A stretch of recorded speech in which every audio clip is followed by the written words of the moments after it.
오늘 하나님 말씀 역시 잠언 제8장. 오늘은 좀 긴 말씀으로 14절부터 21절까지 있는 말씀을 교독하겠습니다. 14절로부터 21절까지 있는 말씀입니다. 내게는 계략과 참 지식이 있으며 나는 명철이라. 내게 능력이 있으므로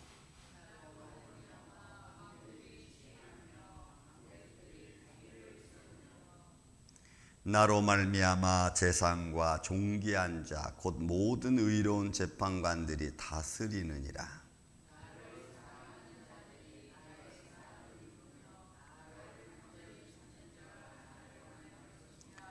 부귀가 내게 있고 장구한 재물과 공의도 그러하니라.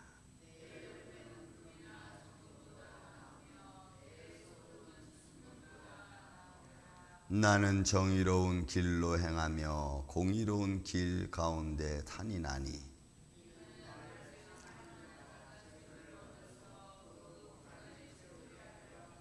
아멘. 자, 오늘 14절부터 21절까지 있는 말씀은 지혜가 주는 축복과 형통함이 무엇인가를 우리에게 말씀해 주고 있는 내용입니다. 그래서 내게는이라고 하는 히브리어의 전치사 네 개가 나오는 중에 이 레라고 하는 단어는 내 안에, 뭐뭐 안에 이런 뜻이거든요. 그러니까 하나님의 지혜 안에, 명철 안에는 어떤 축복들이 있는가를 사실 어떻게 보면 설명해 주는 것과 같습니다.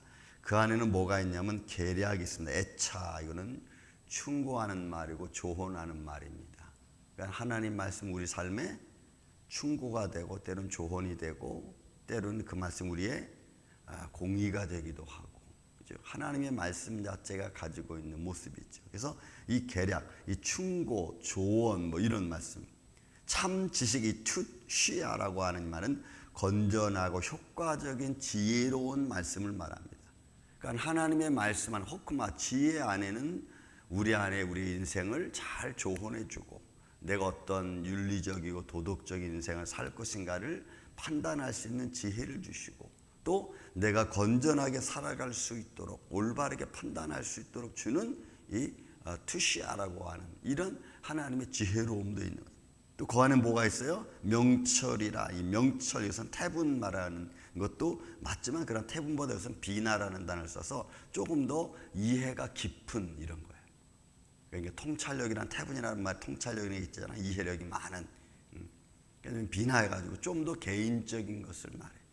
그러니까 여러분, 우리가 사람이 개개인으로 따지는 전체적으로 말 때는 지혜로운 사람들 뭐 이렇게 표현할 수 있지만, 그러나 개인으로 말 때는 지혜로운 자 이렇게 표현하죠. 그러니까 한 사람 한 사람이 하나님의 말씀과 하나님의 성령에 감동된 자를 지혜로운 자 이렇게. 그래서 여러분, 우리가 다니엘서 같은 데 보면은 사드락과 메삭과 아벳느고 다니엘의 세 친구가 나옵니다. 그리고 성령에 감동된 자. 그래서 느부갓네살 왕이 다니엘을 말할 때 너희 안에 신들의 영이, 너희 안에 신들의 영이 이렇게 표현해요.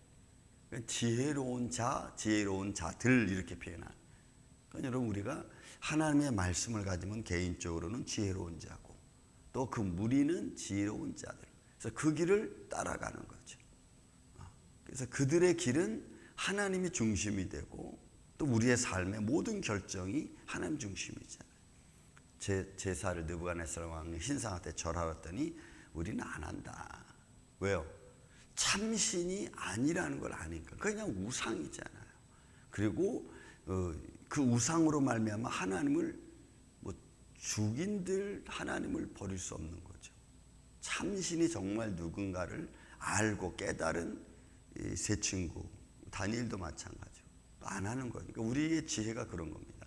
생명보다 중요하고, 그죠? 내 인생에 남은 상황보다 더 중요한 것이 참되신 하나님을 잃어버리지 않고 정확하게 분별해서 우리가 따라가고 그 길에 서 있는 거죠. 그게 여러분 지혜입니다. 그게 비나, 통찰력입니다. 이해. 자, 그 주는 은혜가 뭔가 한번 보세요. 15절부터 쭉 나옵니다. 나로 말미암아 왕들이 치리하며. 이 왕들이 뭘로 다스려요? 지혜로 다스려요. 근데 그 지혜로 다스리는 것이 그 지혜가 하나님의 말씀 호크마이면 더 좋은 거예요. 그런데 그 지혜로 다스리지 않으면 세상의 룰, 세상의 교훈에 사람들이 참 지혜를 뺏겨버려요. 여러분, 하나님의 지혜를 세상의 교훈으로 뺏길 수 있어요.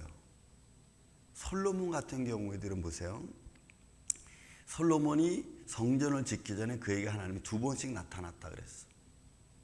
그래서 그가 하나님의 은혜 안에서 성전을 짓고, 여러분 20년 동안에 자기 성전 짓고, 하나님의 성전 짓고, 자기의 궁전 13년 동안 궁전 짓고, 그리고 나서 이 열방에 있는 부족들과 연견을 맺고 권력을 쌓기 위해서 여러분 여인을 많이 두잖아요. 그러니까 자기 상황이 너무 좋아지고 또 축복 가운데 있으면 더 하나님을 바라봐야 될 지혜가 오히려 세상에 빼앗기는 거예요. 여인에 빼앗기고 세상의 정치에 빼앗기고, 그럼 지혜가 글로 빼앗기는 거예요. 그래서 제대로 판단을 못하는 거예요. 솔로몬의 말년은 어떻게 돼요? 여인들이 원하는 대로 우상 다 만들게 하는 거예요. 왜? 우상은 만들면 안 되는, 그건 하나님을 거짓되게 하고 하나님을 욕되게 하고 하나님을 잃어버리게 만드는 아주 중요한 요소를 왜 지혜로 분별하지 못하느냐는 거죠.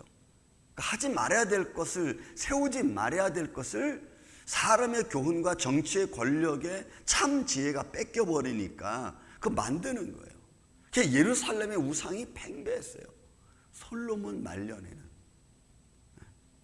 그러니까 우리는 내 지혜가, 믿음의 지혜가 내 상황 때문에, 사람의 감정 때문에 제대로 판단 못하고 뺏길 때 여러분 있습니다. 그때 우리는 조심해야 돼요. 왜요? 사단은 그때 나를 무너뜨리려고 하기 때문에 그래. 그래서 왕들이 치리하고 방백들이 공의를 세우는 거예요. 나로 말미암아 재산과 존귀한 자 곧 모든 의로운 재판관들이 다스리는 거예요. 그러니까 그들의 다스림도 하나님의 지혜에서 공의가 돼야 되는데, 전도서에 보면은 솔로몬이 재판관에서 심판을 가보죠. 법정에 가봅니다. 재판관들을 바라봅니다. 거기에 공의가 있나 없나 바라봅니다. 그랬더니 재판하는 자리에도 공의가 없어. 그러니까 제대로 재판이 안 되는 거죠. 여러분 오늘날 이 세상을 보세요. 한국도 그렇고 미국도 그렇고 뭐 어느 나라 안 그렇습니까? 공의롭게 재판이 돼서 의롭게 정말로 생명을 존중하는 그런 의가 자리 잡은 곳이 얼마나 됩니까? 사람과 사람 사이에도 순식간에, 순간적으로, 아니면 때로는 무의식 중에 그 사람의 상대방의 생명과 상대방의 자존감을 낮추는 말들을 우리는 얼마나 많이 합니까? 그러니까 생명의 중요함을 두고 대화하는 게 아니고 자기 입장에서만 대화하다 보니까 상대방의 자존감을 완전히 다 무너뜨려요. 그래야 뭐 자기가 쓰는 것처럼 그렇게 우리는 생각하지 않아요. 재산과 존귀한 자 그 모든 것, 또 의로운 재판관들의 모습도, 그 다스림도 어디서 나와야 돼요? 지혜에서 나와야 돼요. 그러나 그 지혜를 가진 자는 이 모든 다스림이 의로 나가. 또 보세요. 나를 사랑하는 자는 나의 사랑을 입으며 나의 간절히 찾는 자는 나를 만나고. 여러분 이거는 하나님 자신을 두고 하는 말, 사실은 지혜로운 하나님의 영광을 두고 하는 말입니다. 그러니까 내가 지혜가 부족합니까?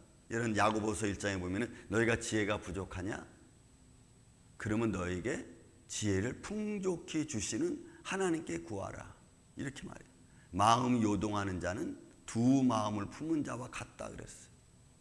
그러니까 여러분 우리는 하나님께 지혜를 구하죠. 하나님, 예를 들어서 여러분, 하나님 나는 지금 나이가 많이 들어서 생각하는 것도 어리고 판단하는 것도 어립니다. 그러니 하나님 이런 나에게 지혜로움을 주셔서, 그죠? 이런 어리석음이나 또 판단하는 것에 문제가 되지 않도록 하나님 나를 지켜주세요. 여러분 우리가 이렇게 기도해야 돼요. 저는 지금 그렇게 기도하고 있어요. 하나님 내가 나이 많이 들어 백수가 된다 할지라도 지혜와 명철과 총명이 흐려지지 않게 해주세요. 마땅한 판단할 것을 분명히 판단할 수 있고, 그죠? 여러분, 우리가 인생이 여기까지 살아왔는데 이 여기까지 살아온 인생에 교훈 없는 인생을 살면, 교훈 없는 인생을 살면 우리에게 무슨 의의가 있겠어요? 무슨 재미가 있겠어요? 제가 보기에는 말년의 재미라는 것은 지혜로움인 것 같아. 많은 경험을 통해서 그것이 말씀과 잘 어우러져서 어린 사람들에게, 나이 어린 사람들에게, 때로는 연약한 자에게 지혜를 줘서 그들로 하여금 지혜롭게 살 수 있는 것을 베풀어주고 덕을 세우는 게 여러분 아름답잖아요. 그런데 재미가 있지 않아요, 여러분? 저는 우리 이 아침 여러분들이 그런 지혜로운 재미의 삶이 있기를 주의 이름으로 축원을 드립니다. 그래서 어디서든지 사람들이 좀 죄송합니다. 세상 말로 꼰대는 좀 저리 갔어. 이건 나이 드니까 할 말 없어. 저리 갔어요. 이런 말을 듣는 게 아니라 다 자기들이 해놓고 선생님은 어떻게 생각하십니까? 뭐 목사님은, 장로님은, 집사님은 어떻게 생각하십니까? 좀 이렇게 물어볼 수 있는 환경을 만들어가는 지혜로운 자. 저분의 지혜를 좀 들으면 우리에게 좀 유익이 되겠다. 이런 거죠. 그 안에는 뭐가 있어요? 부귀가 4개 있고 장구한 재물이 있고 공의도 그러하다. 그 지혜로움 안에 있어요. 그럼 여러분 우리가 가끔 우리 목사님들 만나면 그런 말 자주 해요. 오늘은 목사가 점심 사? 그럼 네. 뭐예요? 교회가 잘 부흥하고 있잖아. 그것 때문에 점심 사는 거예요. 그리고 오늘은 노회장 됐으니까 점심 사. 오늘은 동북대 회장 됐으니까 점심 사. 지금 그런 말을 들으면 그런 생각이 들어요. 내 환경이 나를 높이는 것 될 수 있구나. 그죠? 내 위치를 만들어주는 것이 나를 높일 수 있구나. 그런데 그보다 더 좋은 건 뭔지 아세요? 지혜로움이에요. 이분에게 맡기면 괜찮을 것 같다. 왜? 그가 지혜로우니까. 그가 일을 잘하니까. 그래서 환경이 달라지는 거죠. 사람들의 보는 눈이 달라지는 거예요. 사람들이 하는 말이, 나에게 하는 말이 여러분 달라지는 거예요. 다른 거예요. 그래서 사람들은 자꾸 이생의 자랑을 쌓으려고 합니다. 뭐 했던 사람이야. 여러분, 그 이생의 자랑이 나의 지혜를 쌓는 게 아니고 내가 가지고 있는 지혜가 나를 그런 자리에 만들 수 있도록, 올릴 수 있도록 하는 게 여러분 더 중요하지 않아요? 어디서 오느냐? 그 상황을 잘 통찰력 있게 만들어갈 수 있는 지혜로운 자. 그래서 부귀가 내게 있고 장구한 재물과 공의도 그러하다. 그 열매는 금이고 정금보다 나으며 내 소득은 수능보다 낫다. 그래서 제가 언젠가 이런 말씀을 드렸습니다. 교회 안에서, 믿음 안에서라면 우리가 보통 좀 상식이 통하는 믿음이 됐으면 좋겠다. 여러분, 이 상식이 통하는 믿음을 갖는 게 쉽지 않아요. 저는 체험적인 신앙을 굉장히 좋아합니다. 내가 어떤 믿음의 체험을 했는지. 그런데 그 체험적인 신앙이 나를 외고집으로 몰고 가면 안 돼. 체험적인 신앙이 너무 좋지만 그 체험적인 신앙이 자기 스스로를 높이는 쪽으로 가면 안 돼. 그러니까 여러분, 우리가 중도를 잘 지켜서 하나님이 내게 이런 은혜를 주셨고 그다음에는 이게 어떻게 내가 사용해야 되는가. 믿음도 여러분 상식이 통해야 돼요. 상식이 통하지 않는 믿음은요, 잘못될 확률이 굉장히 많아. 그러니까 요즘에 여러분 간증집회 없어졌잖아요. 간증집회 본연이 뭡니까? 살아계신 하나님이 나를 통하여 하신 일을 증거해야 되잖아. 하다 보니까 다 자기만 자랑해. 여러분, 간증집회 다 없어지는 거예요. 그 열매는 금보다 아름다워. 지혜로, 하나님의 지혜로 만들어진 삶의 현장, 삶의 지혜로 만들어진 문제 해결, 이런 것들이 하나님에서 기다림 속에 맺어지면 너무너무 감사하죠. 저는 아무튼 최근에 그런 것들을 많이 느낍니다. 하나님이 이렇게 마지막 때 이렇게 우리에게 마지막에 이렇게 통과하게 하고 또 주어지고 기다림에 지친 우리에게 열매를 주신 그 열매가 얼마나 값진지 정말 금 같아. 금보다 더한 같이 느껴져요. 그것이 얼마나 귀한지, 그렇게 하나님 내게 허락하시고 축복하신 것이 얼마나 귀한지. 그러니 나는 정의로운 길로 행하며 공의로운 길로 다니나니, 가운데로 다니나니 이는 나를 사랑하는 자가 재물을 얻어서 그곳간에 채우게 하려 하심이라. 그러니까 결국 지혜로운 자는 하나님이 먹이시고 입히시고 채우시는 줄로 믿습니다. 이 말씀을 마태복음 6장으로 끌고 들어오면요, 그의 나라와 그 일을 구하는 자들에게는 이 모든 것은 앞절에 보면은 이방인이 구하는 것입니다. 무엇을 먹을까, 입을까, 마실까, 이 모든 것을 너에게 더하시나니. 여러분, 이건 보너스야. 그의 나라와 그 일을 구하는 자에게 주시는 하나님의 보너스예요. 무엇을 먹을까, 입을까, 마실까 하지 마라. 여러분, 우리는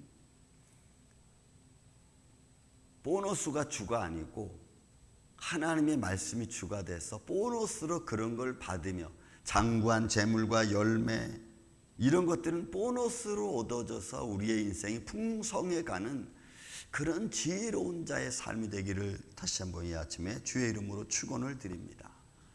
우리의 인생이 그런 길이 됐으면 좋겠어요. 힘들지 않고 어떻게 우리 하나님이 우리를 먹이시는가, 우리를 인도하시는가, 그 길을 바라보면서.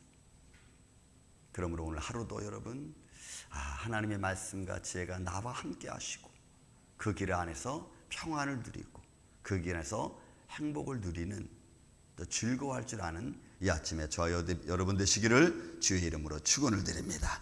사랑과 은혜가 많으신 아버지 하나님, 감사합니다.